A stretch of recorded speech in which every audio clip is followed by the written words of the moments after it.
Well, good evening, everybody. Tonight we're going to talk about taking the Constitution into the classroom of both schools and universities. And the reason for it is this. I think by now you know I have pretty strong views on both the need for a Constitution that really preserves the rights of people who need their rights preserved. Not so much me. I'm an old privileged white male. I don't need it as much. It's really for the vilified minorities. And also that Britain just does not have those protections that we need. And what we've been talking about, I think, for most of this lecture series is the threat that we face today. And it's not the first time. And the naysayers, the people who think the end of the world is coming, I think are pretty deluded. And if there's one thing we do learn from history is that we don't learn from history. And if we go back, we see lots of wannabe Farages and wannabe Trumps. And there have been, every few years, this racism against immigrants and so on and so forth. But the theory that at least I've been propounding over the last several lectures is that Britain really doesn't have the defenses and the protections necessary to protect us against that sort of populism. And, you know, what we were talking about last time, not all populism is bad. We've got to think of the positives as well as protecting people from the negatives. We've got to think of populism that really is popular and does good things for people. But we also have to protect the people who are most hated, because this hatred business is a terrible, terrible thing.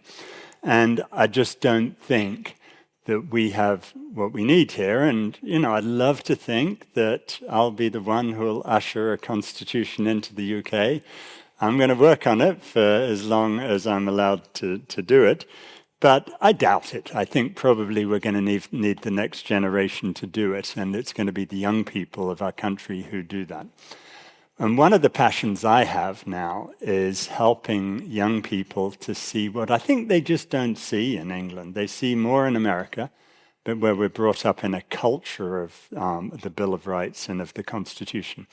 But in Britain, I'm just not sure we see it. I think we mouth the words, free speech, we mouth different things, but we don't understand what we need to make it a reality. And there really is no right if you have no remedy, if there's no protection for that right. So what I've been trying to do over the last several years, and I love doing it, and I've learnt as much as the young people who I've been trying to teach, is several different approaches. And I'm going to throw a couple of them out today. It's not about constitutions per se, but it's about teaching young people the power that you can have, in my case as a lawyer, but in many other professions where you're out there trying to protect the people who need protection. So when it all began with this, I went to private school. I'm not a fan of private schools, not because of their academic standards, not because of the people who choose to send their kids there. I understand that. My parents chose to send me.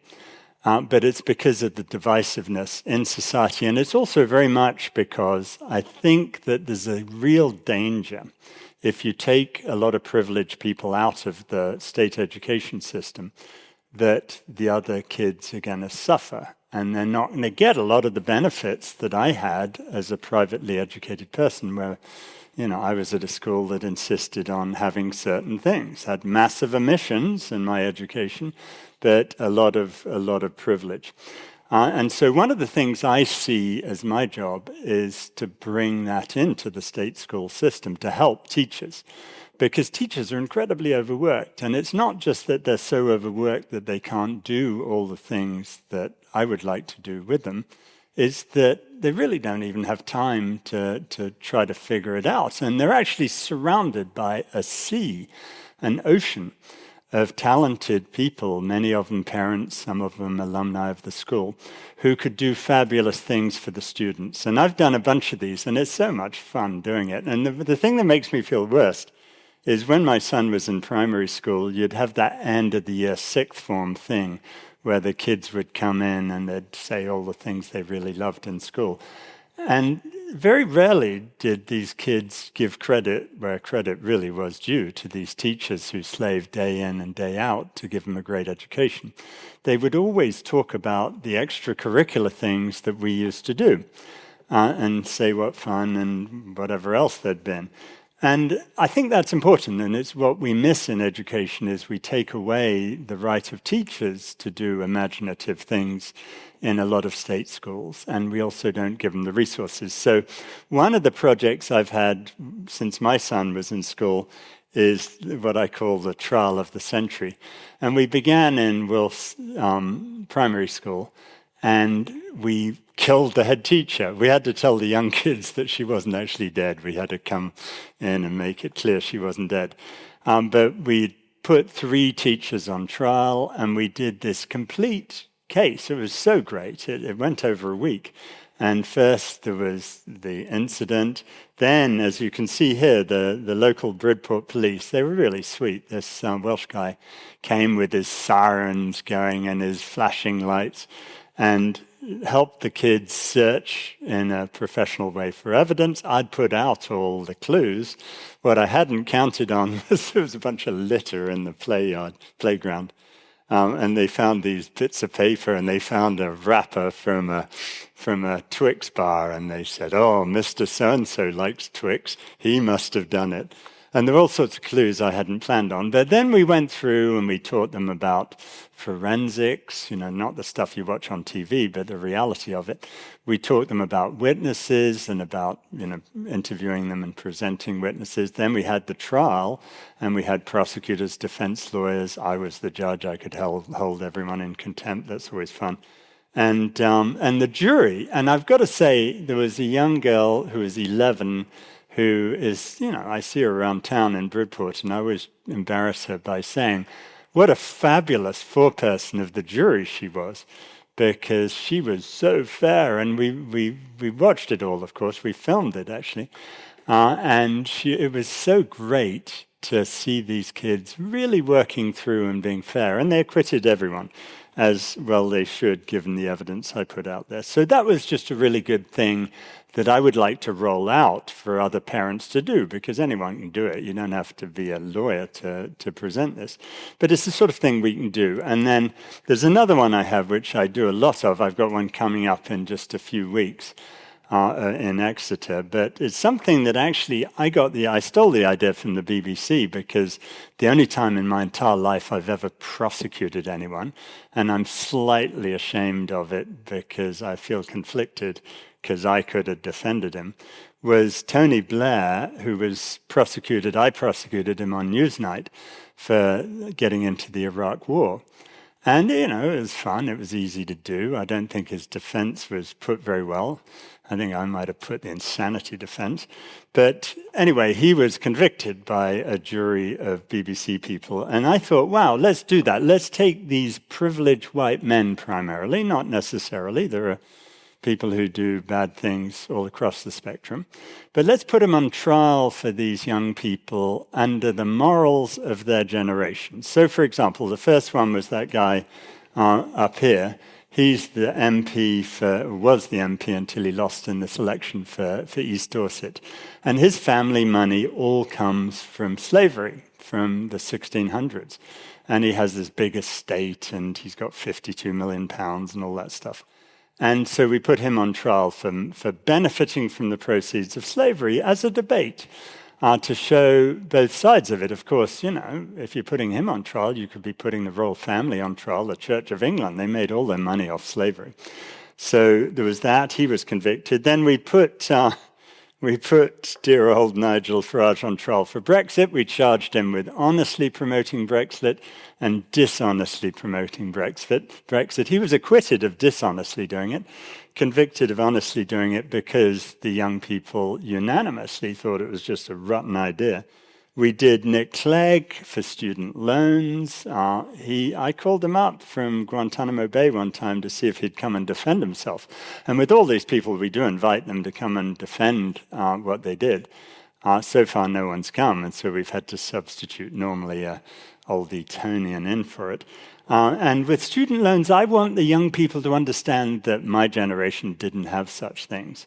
And those 1980s pictures of Tony Blair drinking beer and playing a guitar, he was getting it all paid for at the time. And it was actually the Blair government who introduced the loans that are now saddling our young people with debt. So he was tried here in Gresham, not in Gresham, in Goldsmiths College.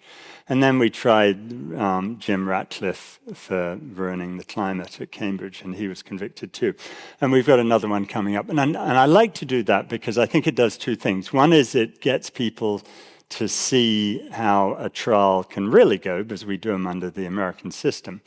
And we make sure it's not just open and shut, and there's no one who's been convicted on all charges since the beginning, except for Tony Blair on TV.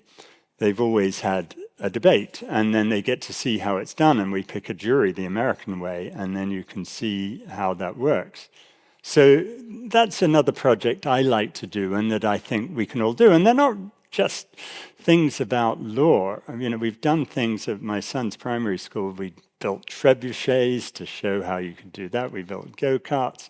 And all these things that I think we need to get involved as parents.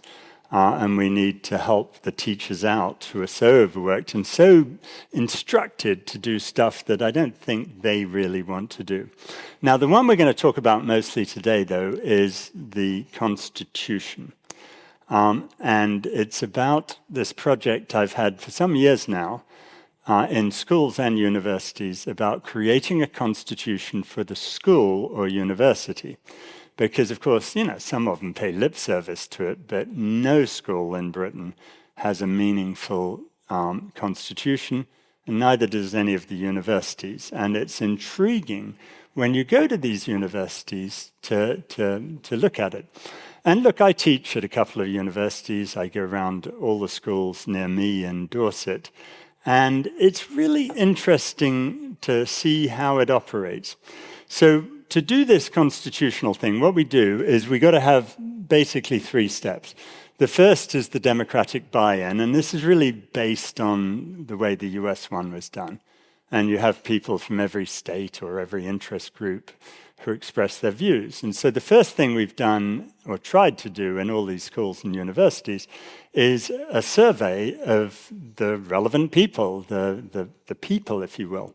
And that's not just the students, it's also the staff, to see what really matters to them. And there have been some very interesting things that have come out of that, things I would never have anticipated.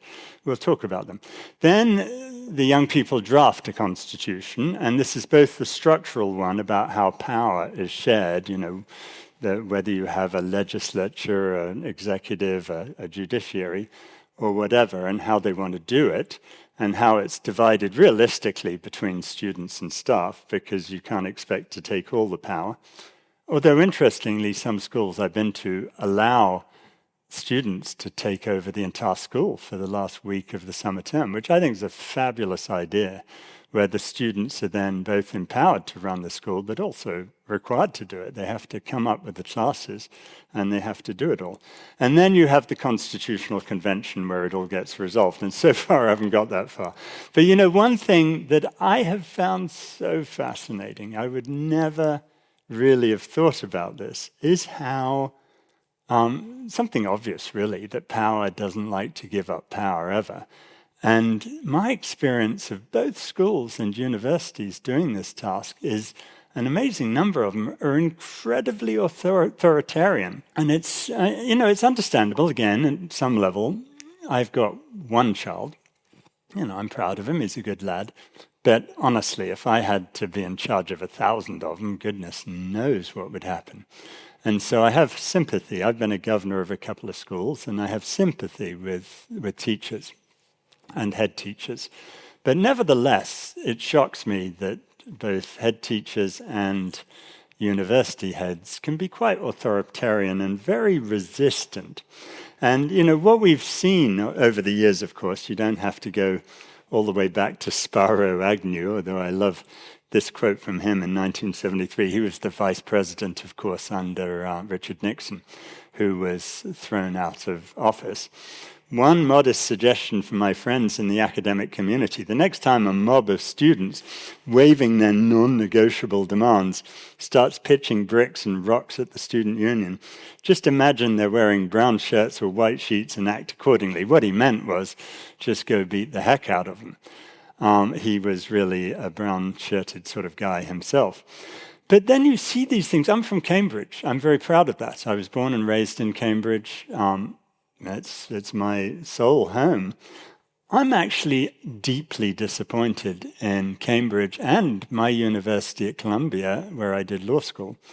Cambridge, because they preempted all of the criticism. So first you had Columbia, where Trump went after them, saying they're anti-Semitic, and that was just stupid.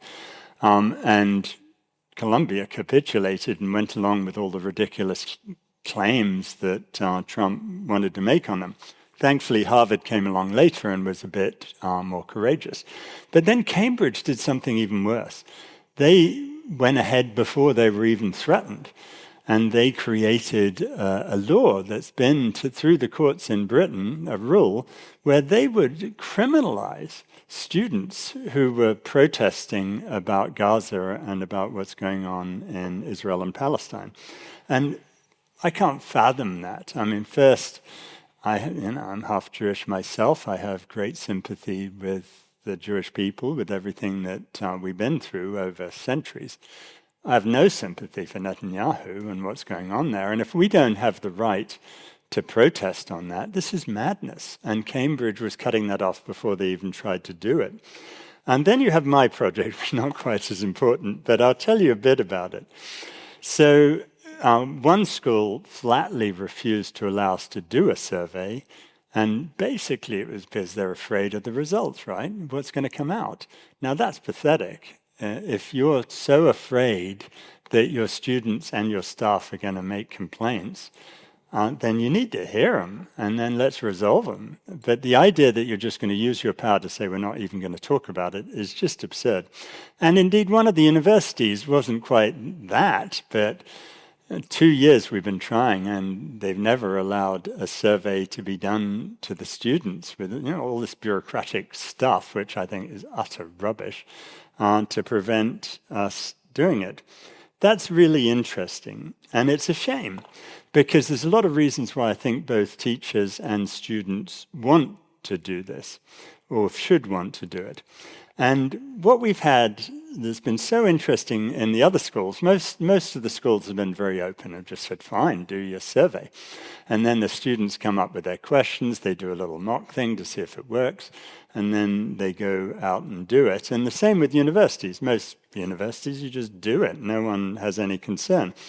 I thought that the big issues were going to be uniform, it's going to be phones, and going to be food. Those are the things that I would think students are complaining about in school and probably university. Boy, was I wrong. And the things that we learned were just fascinating. And I think will probably slightly shock you. Of the 6 schools I've done this in Dorset, half of the schools make it illegal for students to go to the toilet during class. And this was the number one issue that came out in those schools when we did the survey. And I was just fascinated. Obviously, we know some of the reasons why.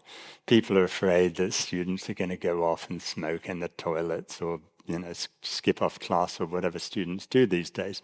But surely it can't be the right thing to do, particularly when you think about people who have UTIs, you think about, young women who are having their first periods and things, and they're not allowed to go to the toilet. This is madness.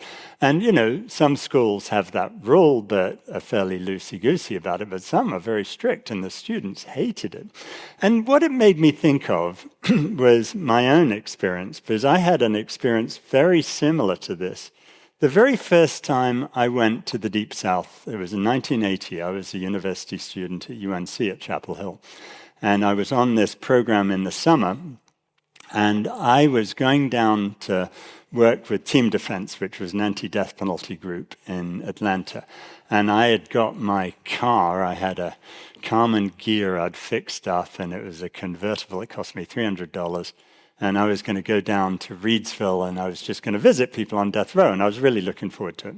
But I arrived in Atlanta on the first day of the summer, and the people there, led by my great mentor, Millard Farmer, wonderful, wonderful anti-death penalty lawyer.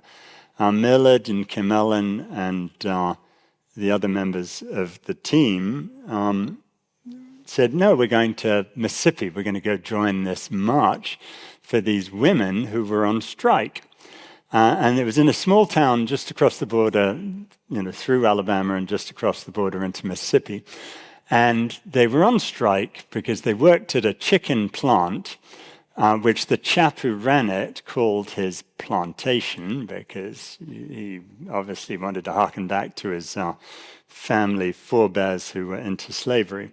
And they had all these complaints about their working conditions. And back then, it's still true in America, the rights of people are very limited when it comes to unionization. But all these women who worked in the chicken plantation, one of their big complaints that I remember was that they were only allowed to go to the toilet 3 times a week while they were at work. And I remember 1980, my first visit to the Deep South in America, I was 20. I was, my goodness, what is wrong with this country? And this all came back to me when we were doing these cases in schools. And, I'll just tell you the story briefly because it was fascinating. So we drive to Mississippi.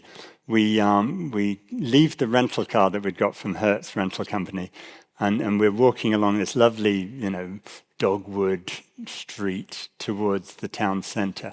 And in the town center, there's the square where there's the courthouse, like all southern squares. And there's one Confederate soldier. And I learnt on that trip that after the Civil War, the South was allowed to put up their soldier statues on condition that if you look at the bandolier, there are no bullets in the bandolier. So that was the compromise. Anyway, we come to that. And in my first experience, and there are all these people there, and the marchers with their megaphones.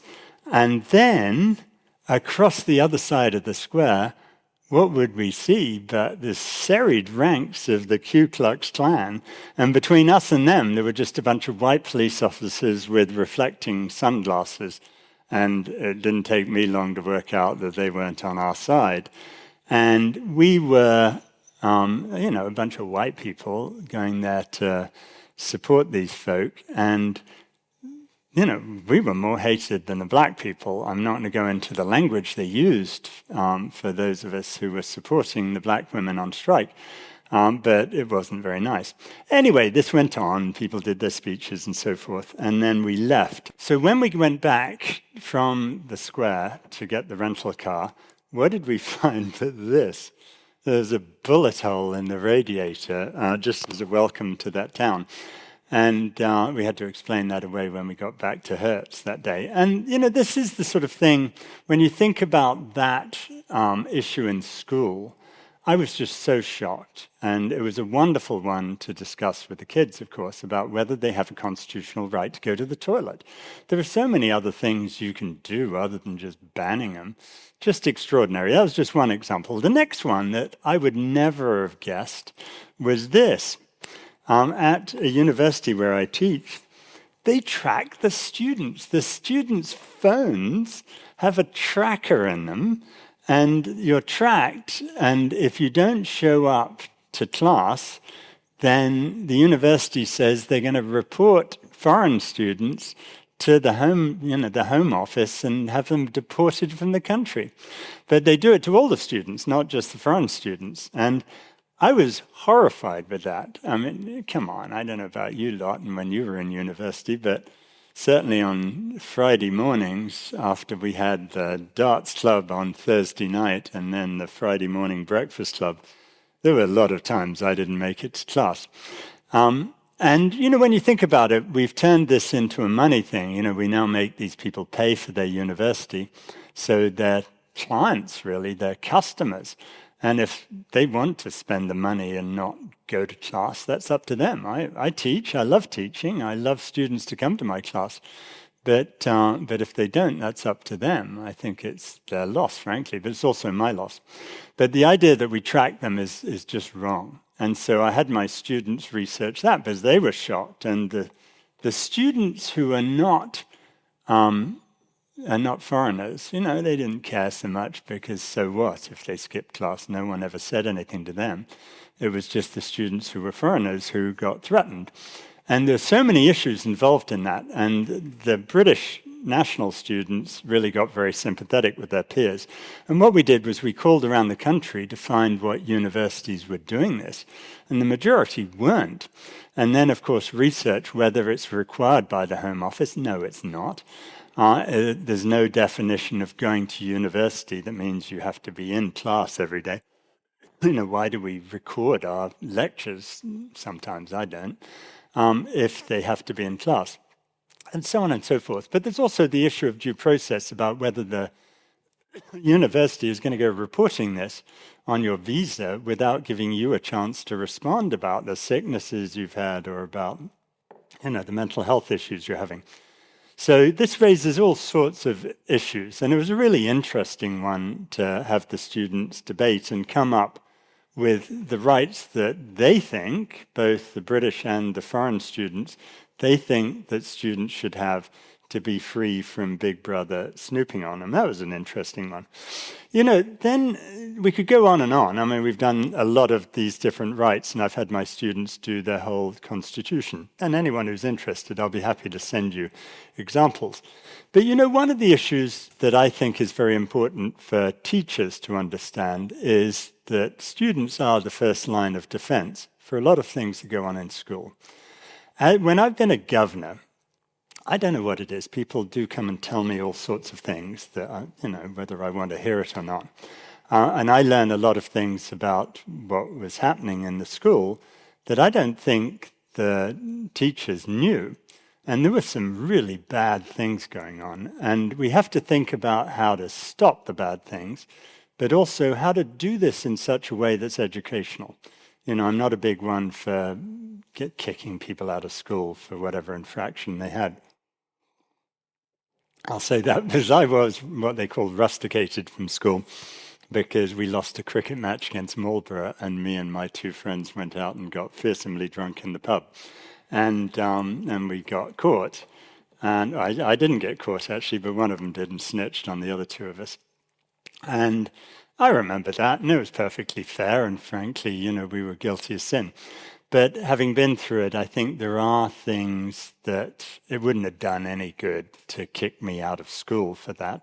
And indeed, the headmaster said that he was very sympathetic because I was given out leg before wicket, and I clearly wasn't out by their umpire, and we needed one run to tie.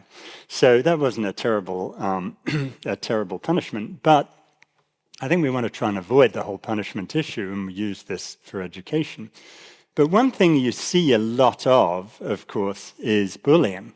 And there's all sorts of different types of bullying. I honestly think that students today have a hard time trying to outdo me for the bullying that happened in the schools I was at. I was waterboarded at Radley College.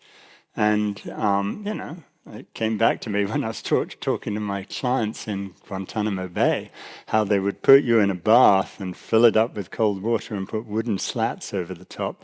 And, then you're basically drowning you. And if you put your nose through the slats, they'd take a pin and stick a pin in your nose. I mean, these things were just really bad. And I'm so glad that today that sort of stuff, I hope, doesn't go on.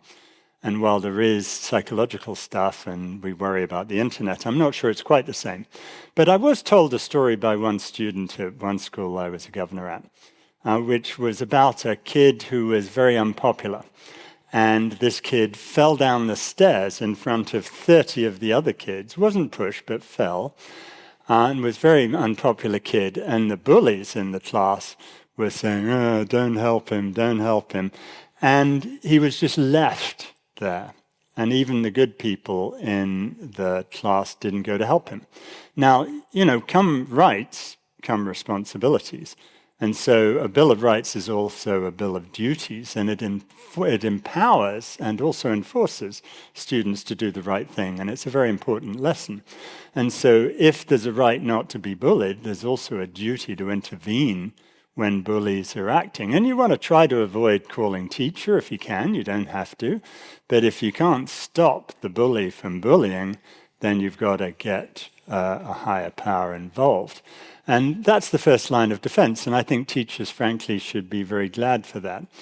And some of the things, my son's got punished. He generally doesn't get punished much, but he got punished for playing ping pong too boisterously. And his punishment was to go and one time to take the chewing gum and the bubble gum from underneath the tables at the school.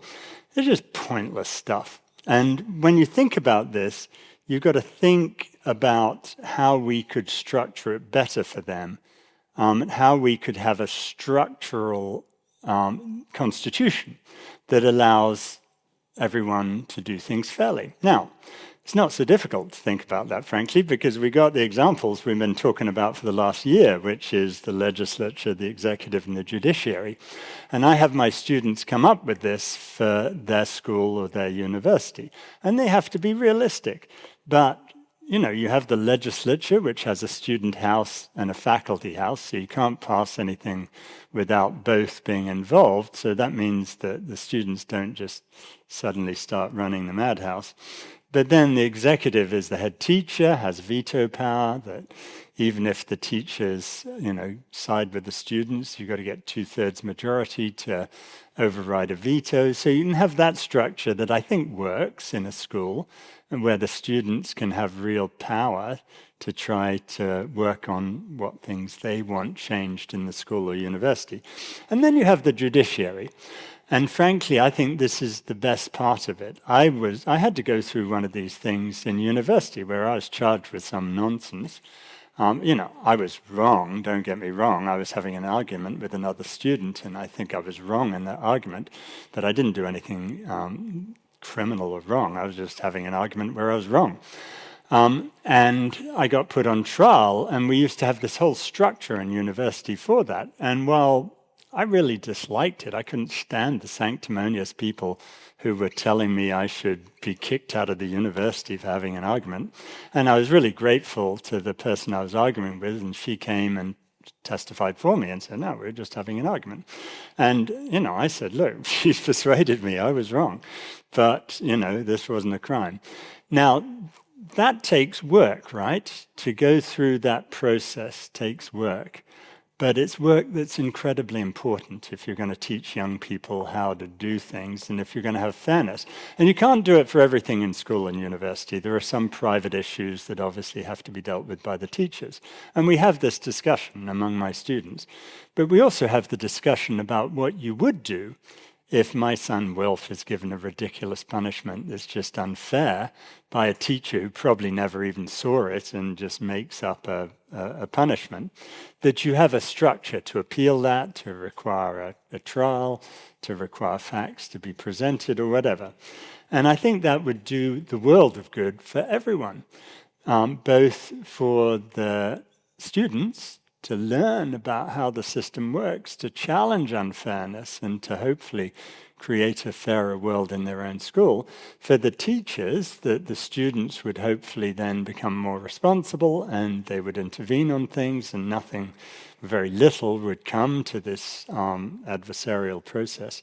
And in the end, we would have students who would truly understand their rights, and it's like having a whole separate course in your classroom.